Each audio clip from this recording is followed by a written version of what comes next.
ദേശീയതയ്ക്കും മതത്തിനും അപ്പുറത്തുള്ള മനുഷ്യരെക്കുറിച്ച് താൻ ചെയ്ത സിനിമ അനാഥമായി കിടക്കുകയാണ് എന്ന് കൈതപ്രം. പേരിൻ്റെ കൂടെ ജാതി ചേർത്ത് ഇനി തന്നെയാരും വിളിക്കേണ്ട എന്നും കൈതപ്രം പറഞ്ഞു. VR1 എന്ന പരിപാടിയിൽ DYFI സംഘടിപ്പിച്ച സംഗമത്തിൽ സംസാരിക്കുകയായിരുന്നു അദ്ദേഹം.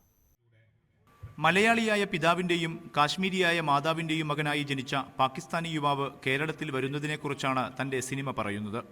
പാകിസ്ഥാനിയെ വെച്ച് സിനിമ ചെയ്യാൻ ഏറെ ബുദ്ധിമുട്ട് അനുഭവിക്കേണ്ടി വന്നതായി കൈതപ്രം പറഞ്ഞു.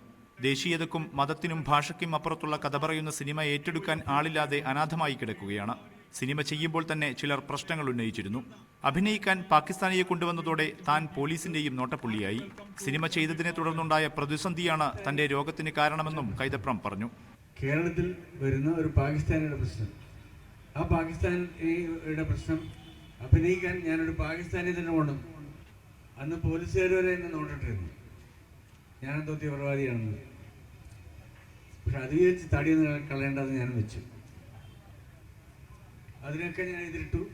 പക്ഷെ എൻ്റെ ശരീരത്തോടെ എനിക്ക് എതിരിടാൻ പറ്റിയില്ല. സിനിമയെക്കുറിച്ച് പറഞ്ഞപ്പോൾ വേണ്ട സഹായം ചെയ്യാമെന്ന് മുഖ്യമന്ത്രി അറിയിച്ചിട്ടുണ്ട്. ജാതിയിൽ തനിക്ക് വിശ്വാസമില്ലെന്നും തന്നെ ജാതി പേര് ചേർത്ത് വിളിക്കേണ്ടെന്നും കൈതപ്രം പറഞ്ഞു.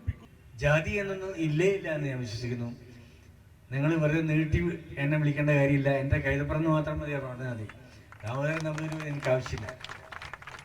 MTയോടും കമലിനോടും അഭിപ്രായം പറയേണ്ടെന്ന് ആവശ്യപ്പെടാൻ ആർക്കും അവകാശമില്ല.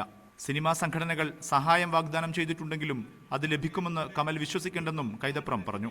News 18 കോഴിക്കോട്.